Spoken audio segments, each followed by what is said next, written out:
Однажды моему младшему сыну Халиду делали операцию на сердце. Когда он лежал в реанимации, я подолгу находился возле него и часами читал в его палате Коран. И, кстати, он был не один в той палате.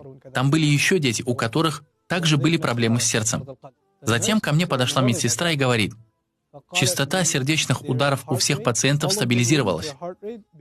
Что вы им пели? Я говорю: я пел им слова Бога.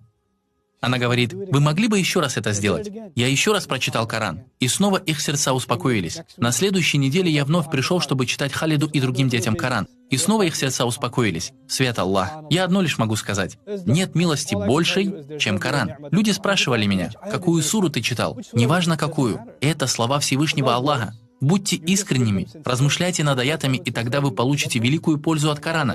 Отдавайте должное этой книге, и она изменит вашу жизнь так же, как изменила мою.